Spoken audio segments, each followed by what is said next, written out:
ಈ ವ್ಯಭಿಚಾರಿ ನಿಧಾನ ಅಂದ್ರೆ ಏನು ಅಂತ ನೋಡೋಣ. ವ್ಯಭಿಚಾರಿ ನಿಧಾನ ಅಂದ್ರೆ ಏನು?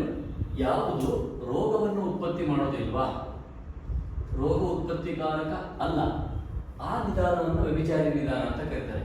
ಇಲ್ಲೊಂದು ಪ್ರಶ್ನೆ ಬರ್ತದೆ, ನಿಧಾನ ಅಂದ್ರೆ ಅದು ರೋಗವನ್ನು ಉತ್ಪತ್ತಿ ಮಾಡಬೇಕು, ಆದ್ರೆ ವ್ಯಭಿಚಾರಿ ನಿಧಾನದಲ್ಲಿ ರೋಗವನ್ನು ಉತ್ಪತ್ತಿ ಮಾಡಲ್ಲ ಅಂದ್ರೆ ಅದನ್ನು ನಿಧಾನ ಅಂತ ಯಾಕೆ ಕರೆದ್ರು?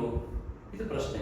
ನೋಡಿ, ಸನ್ನಿಕೃಷ್ಟ ನಿಧಾನ ರೋಗವನ್ನು ಉತ್ಪತ್ತಿ ಮಾಡ್ತದೆ, ವಿಪ್ರಕೃಷ್ಟ ನಿಧಾನ ರೋಗವನ್ನು ಉತ್ಪತ್ತಿ ಮಾಡ್ತದೆ, ಪ್ರಧಾನಿಕ ನಿಧಾನ ಬೇಗನೆ ರೋಗವನ್ನು ಉತ್ಪತ್ತಿ ಮಾಡೇ ಮಾಡುತ್ತೆ, ಖಂಡಿತವಾಗಿ ಕಡ್ಡಾಯವಾಗಿ.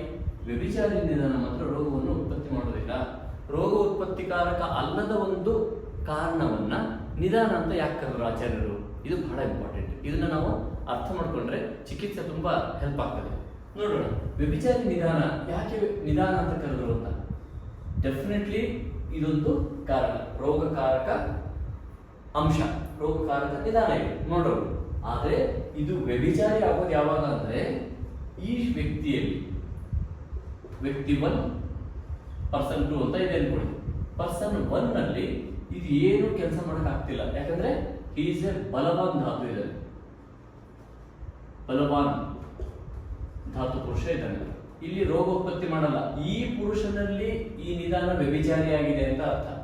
ಅದೇ ಈ ಪುರುಷನಲ್ಲಿ ಇದು ಸನ್ನಿಕೃಷ್ಟ ವಿಪ್ರಕೃಷ್ಟ ಪ್ರಧಾನಿಕವೂ ಆಗಬಹುದು, ಹೌದಲ್ವಾ? ಸೊ ಈ ಡಿಫ್ರೆನ್ಸ್, ಈ ವ್ಯಭಿಚಾರಿ ನಿಧಾನ ಅಂದ್ರೆ ಯಾವ ನಿಧಾನ ಬೇಕಾದ್ರೂ ಆಗ್ಬಹುದು. ಎಲ್ಲಿ ದುರ್ಬಲ ಧಾತು ಇದ್ದಾಗ, ದುರ್ಬಲ ಧಾತು ಇದ್ರೆ, ತುಂಬಾ ದುರ್ಬಲ ಧಾತು ಇತ್ತು ಅಂದ್ರೆ ಒಂದು ನಿಧಾನ ಪ್ರಧಾನಿಕ ನಿಧಾನವಾಗಿ ಕನ್ವರ್ಟ್ ಆಗ್ಬೋದು. ಸ್ವಲ್ಪ ಮಧ್ಯಮ ಮರ ಇತ್ತು ಅಂದ್ರೆ ವಿಪ್ರಕೃಷ್ಟ ಆಗ್ಬೋದು, ಸನ್ನಿಕೃಷ್ಟ ಆಗ್ಬೋದು. ಇನ್ನೂ ಸ್ವಲ್ಪ ದುರ್ಬಲ ಇತ್ತು ಅಂದ್ರೆ ವಿಪ್ರಕೃಷ್ಟ ಆಗ್ಬೋದು. ಆದ್ರೆ ವ್ಯಭಿಚಾರಿ ಆಗದ್ರೆ ಬಲವಾನ್ ಧಾತು ಇತ್ತು ಅಂದ್ರೆ ಇದೇ ವ್ಯಭಿಚಾರಿ ಆಗುತ್ತೆ. ಸೊ ನಿಧಾನ ವ್ಯಭಿಚಾರಿ ಆಗ್ಬೇಕು, ಪ್ರಧಾನಿಕ ಆಗ್ಬೇಕು, ಸನ್ನಿಕೃಷ್ಟ ವಿಪ್ರಕೃಷ್ಟ ಆಗೋದು ನಾಟ್ ಡಿಪೆಂಡ್ಸ್ ಆನ್ ನಿಧಾನ ಇಟ್ ಸೆಲ್ಫ್. ನಿಧಾನದ ಮೇಲೆ ನಿರ್ಧಾರ ಅಲ್ಲ, ಅದು ವ್ಯಕ್ತಿಯ ಮೇಲೆ ನಿರ್ಧಾರ. ಬಲವಾನ್ ಧಾತುವಿನಲ್ಲಿ ಇದ್ದಾಗ ಎಲ್ಲಾ ನಿಧಾನಗಳು ಕೂಡ ವ್ಯಭಿಚಾರಿ ಆಗ್ಬೋದು. ಇಲ್ಲಿ ದುರ್ಬಲ ಇದ್ದಾಗ ಯಾವುದೇ ನಿಧಾನ ಕೂಡ ಪ್ರಧಾನಿಕ ಆಗ್ಬೋದು, ಸನ್ನಿಕೃಷ್ಟ ವಿಪ್ರಕೃಷ್ಟ ಆಗ್ಬೋದು.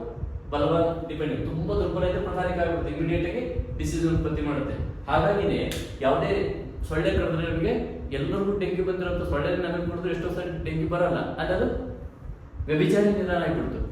ಕೆಲವರು ದುರ್ಬಲ ಧಾತು ಹೋಗ್ತಿದ್ದಾರೆ, ಇಮ್ಯುನಿಟಿ ಕಮ್ಮಿ ಇದೆ ಅಂತ ನಂಬ್ತಾ ಇರ್ತೀವಲ್ಲ, ಹಂಗಿದ್ದಾಗ ಅದು ಪ್ರಧಾನಿಕ. ಇವತ್ತು ಕಡಿದ್ರೆ 4-5 ದಿನದಲ್ಲಿ ಡೆಂಗ್ಯೂ ಜೋರ ಬಂದ್ಬಿಡ್ಬೋದು, ಇದು ಪ್ರಧಾನಿಕವಾಗಿ ಕೆಲಸ ಮಾಡ್ಬೋದು, ಇಲ್ಲ ಮತ್ತೆ ಯಾವಾಗಾದ್ರೂ ಬರ್ಬೋದು. ಸೊ ಹೀಗೆ ಪ್ರಧಾನಿಕ ಅಥವಾ ವ್ಯಭಿಚಾರಿ ನಿಧಾನಗಳು ಆಗೋದು ಅಥವಾ ಸನ್ನಿಕೃಷ್ಟ ವಿಪ್ರಕೃಷ್ಟ ಆಗೋದು ನಿಧಾನದ ಕೆಲಸ ಅಲ್ಲ, ಇದು ವ್ಯಕ್ತಿಯ ಕೆಲಸ. ಇದು ನಮ್ಗೆ ಅರ್ಥ ಮಾಡ್ಕೊಂಡ್ರೆ ನಮ್ಗೆ ಏನಪ್ಪ ಹೆಲ್ಪ್ ಆಗ್ತದೆ ಅಂದ್ರೆ, ವ್ಯಕ್ತಿಗಳನ್ನು ನಾವು ಈ ರೀತಿ ತಯಾರು ಮಾಡಿದ್ರೆ ಯಾವುದೇ ನಿಧಾನಗಳು ವ್ಯಭಿಚಾರಿ ಮಾಡಾಕ್ಬೋದು.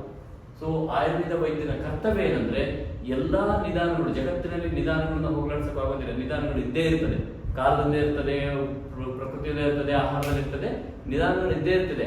ಆ ನಿಧಾನವನ್ನ ವ್ಯಭಿಚಾರಿ ಮಾಡೋದು ಹೇಗೆ, ಈ ವ್ಯಕ್ತಿಯನ್ನ ಆ ನಿಧಾನಕ್ಕೆ ಎಕ್ಸ್ಪೋಸ್ ಆದ್ರೂ ಏನು ಆಗಬೇಕು ಮಾಡೋದು ಹೇಗೆ ಅನ್ನೋದೇ ಆಯುರ್ವೇದ ವೈದ್ಯನ ಉದ್ದೇಶ. ಅದೇ ರೀತಿ ನಾವು ಚಿಕಿತ್ಸೆ ಮಾಡೋದು ತುಂಬಾ ಸೂಕ್ತ. ಧನ್ಯವಾದಗಳು.